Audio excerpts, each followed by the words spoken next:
In this video, I'm going to talk to you honestly, openly, vulnerably about an experience that I had on Necker Island with the Virgin boss, Richard Branson, that led me to finally give up alcohol. Stay tuned.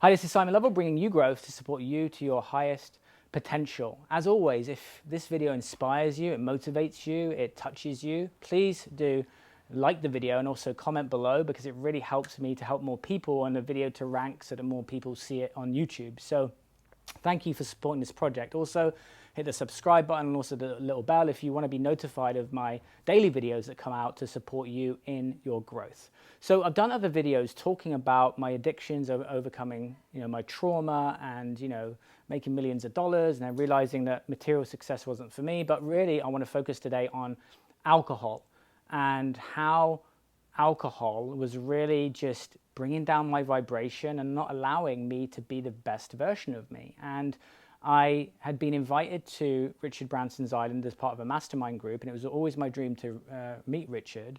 And I got this opportunity, and it was for a day, and it was a group with a group of entrepreneurs, and we arrived in the British Virgin Islands. We got the boat, we arrived on the island, and there were people greeting us with, champagne, and just, we went up to the big house before, and this was before the hurricane hit it. When I think it was a famous movie star was there. I think Kate Winslet was there when that happened. And, I remember just being so excited. I went down to the tennis court, met Richard, was running around the beach. We played this adventure game, and he loves to kite surf. And I was running along the beach talking about my business, and we're just having a good chat. And then the afternoon started, and the alcohol started flowing. We were in the hot tub, we were in the pool. Everyone was having a good time. But for me at that time, I was still drinking, smoking, and, for me, once I have a couple, I'd be off and I wouldn't be able to stop. And so I didn't have any self-discipline when it came to, alcohol and substances. So I started drinking, the afternoon went on, and then in the evening, Rich was due to speak, and he spoke, and I remember just being sat on a beanbag, just kind of blurry-eyed, out of my head, not even taking in and being present to what was being said. And I was there for a reason, right? To be able to ask questions and learn and be there as someone who was just an amazing role model, right? And so, there was that. And then, the night went on, all these party games, and I just, was completely out of it. Anyway, we got the boat back that evening because it was a day thing. And I left the morning after, and I got back to wherever I was living at the time. And about a week afterwards, I got a message from the organizer saying, "Hey Simon, we need to have a chat about what happened at Necker Island." Now, if you're like me at that point, if you get a message from someone saying we need to talk, it's like some mental trigger from a headmaster saying the headmaster wants to see you, right? So it creates that anxiety. Hey, quieten down. Thank you. Buddha, he's there, barking. We'll keep it running. So I get this message from him, and I jump on a Skype call, and he says to me, "Simon, something happened at Necker that I need to talk to you about." And he told me that I'd said something very, very inappropriate to one of the participants' wife during that event, and it was kind of sexual, and I was horrified because honestly I didn't remember it, but this was my pattern, right? I'd go out, I'd get drunk, I'd say things I didn't mean or want to say, and then I would get this shock, and I would do this at nightclubs, and I would go into my job as a personal trainer, and this was years ago, and be called into the gym manager's office and be told what I did on Friday night, and I had no recollection, and then I just blankly denied it. And I knew deep down that this wasn't me, and I didn't like the person I was showing up as. And so this really hit me because this was someone I really respected in business who put on the mastermind event. This was Richard frickin' Branson, right? These were all of my other people that probably now knew this. And I was like, that was the leverage that I needed to say, do you know what? I can't do this on my own. I really need help. And I talk about the 3 different levels of self-awareness: learning, information, and knowledge, which brings our awareness. There's going inward, and there's also mentors and guides and people that guide us. And if, I can be honest with you, if I didn't have the right mentors and guides to guide me in both business and my personal life, I really don't know where I'd be right now.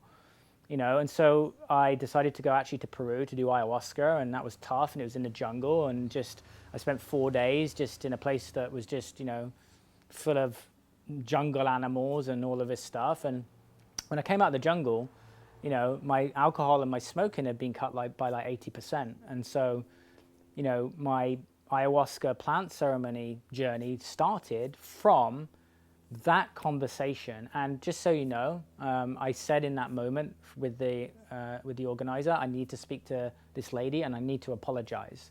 And he said yes. He gave me the details of who it was. I immediately jumped on a call with her. I apologized to her. I apologized to her husband. And I said that is never going to happen again. And then I did something about it. And I made the change. And I've helped a lot of people actually give up alcohol and substances because I create leverage with them. What does that mean? It means that for some people, someone's got to want it, okay? But you need to create, and I need to create leverage so that there's something more painful, right, for them to take that action. And sometimes it can be a serious consequence that I put in place to give them the leverage to give up because it's something that they want to do. So for me, that started the alcohol journey and actually letting that go. And I cut it by 80%. And so the ayahuasca, what it did is it took that edge off of that need to go out and binge. Okay, so I could go out then and then just have a couple. And then through consistent meditation and vipassana and mentors and guides and more, work on myself and just cutting things down and being in a different environment, eventually that stuff just falls away without pills, without going to a doctor, without going through a 12-step program. That's anything's wrong with that. It just hasn't been my approach to healing. So if you're watching this and you're in a place right now where do you know what, this isn't me. I'm out drinking every weekend. I'm binge drinking. I'm just kind of destroying myself. And actually, there's a place that I want to be, but the actions that I'm taking, these are just habits that we need to change. And for me, I needed to change my environment. I needed to go to do ayahuasca and deepen my meditation practice. I just need you to know that if you're committed, right, if you want it badly enough, if you want to have that not be part of your life, you can do it. I believe in you.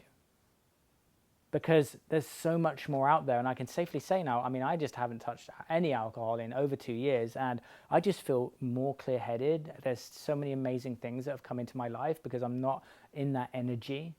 Just now for me to go out and be in a busy club environment with people drinking, it's just not who I am anymore. I'd rather sip kombucha, honestly, and just have meaningful conversations which are real, which are depth, because that's one of the things, right? I would go out and I would be anxious, and so I would then drink, and then you just end up not even having proper conversations with people of any depth.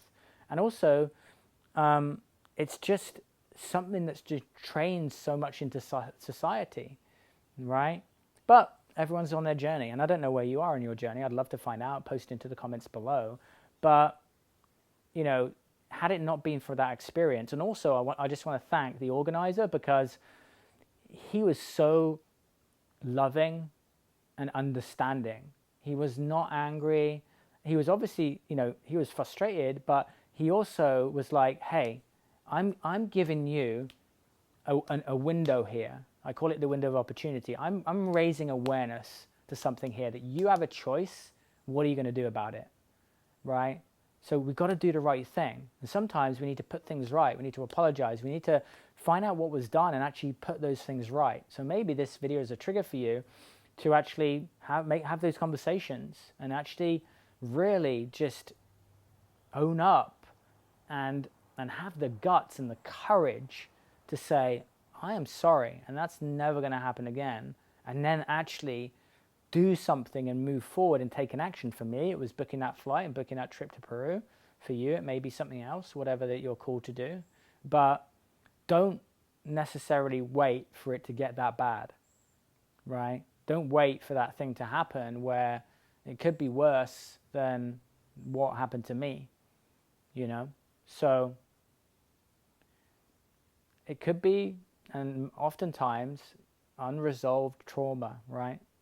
That's what it was for me, the childhood bullying that I'd not dealt with because I didn't feel good enough, you know?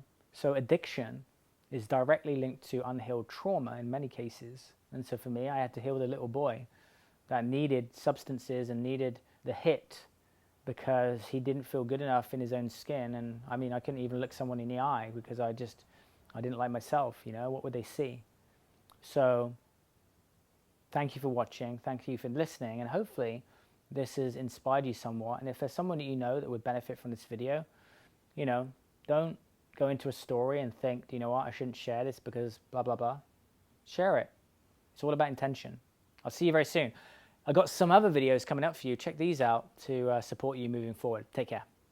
Hopefully you enjoyed that video. If so, hit that subscribe button and also hit the bell to make sure that you get the regular updates. Also, here's a couple of videos that may support you further in your journey. Also, head to modernspiritualman.com where you will find about my deep mission to support men all over the globe. Take it easy and I'll see you very soon.